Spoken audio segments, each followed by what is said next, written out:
I stood at the front of the classroom, the chalk dusty on my fingers.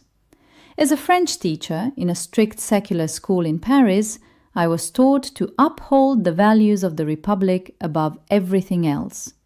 Freedom of expression was our absolute law.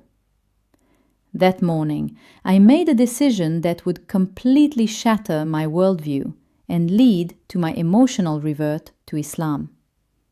I looked at my students. Among them were several Muslims, including a quiet, brilliant boy named Tariq.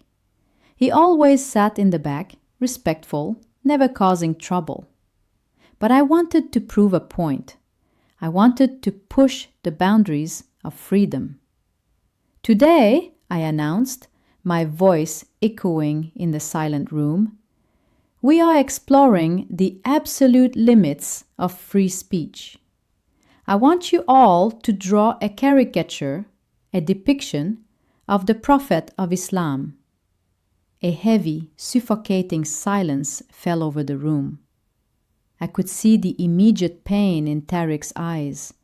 His small hands gripped the edge of his desk. Some students looked confused.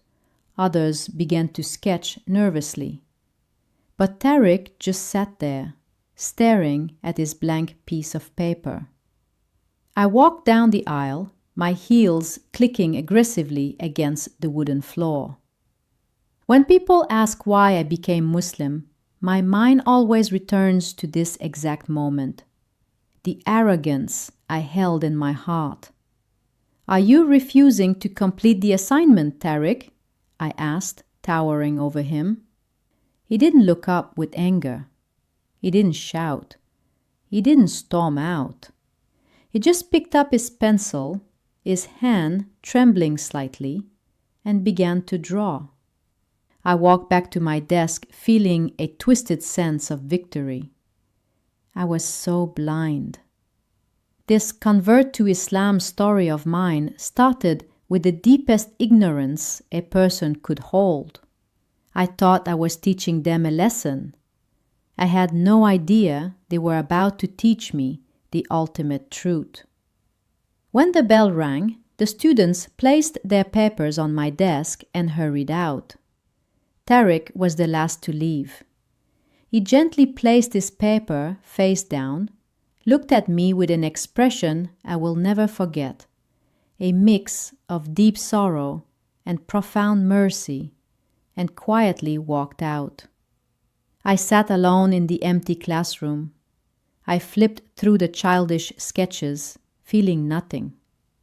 Then I reached Tariq's paper. I turned it over. There was no caricature. There was no insult. Instead, he had drawn a vast, beautiful, open landscape. At the bottom, a massive, uncrossable ocean of dark ink.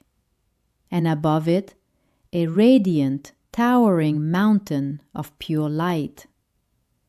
Written beautifully in the center, in both French and English, were the words, "You cannot draw the sun when it is blinding you with its light.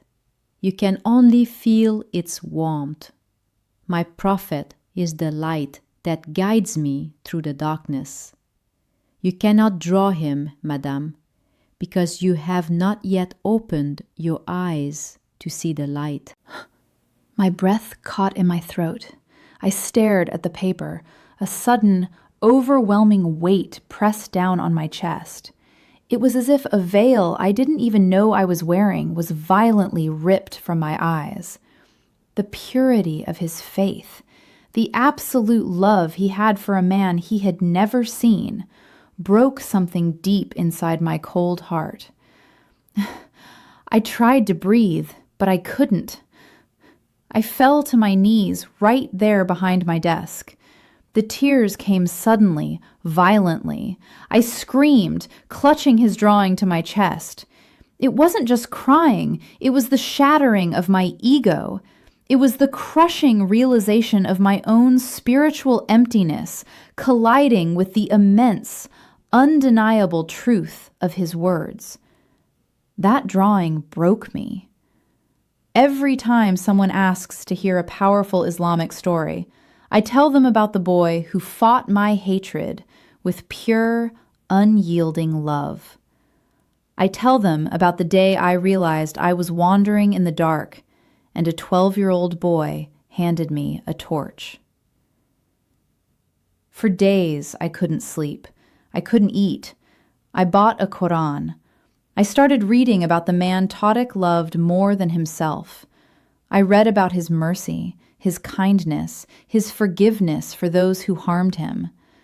The more I read, the more the ice around my heart melted.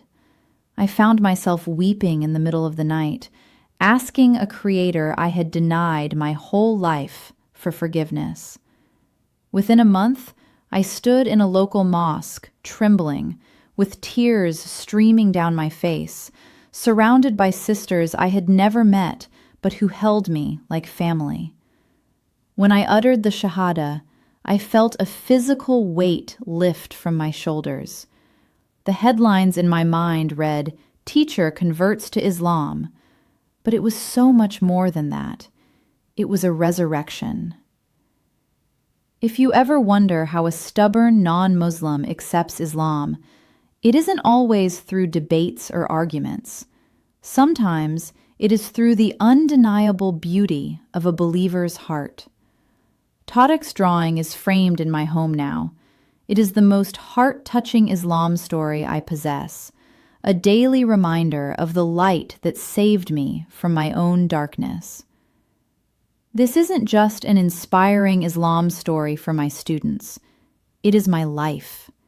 It is the truth that shattered my arrogance and brought me to my knees in submission to the most merciful. I am a Muslim today because a boy refused to let my darkness extinguish his light.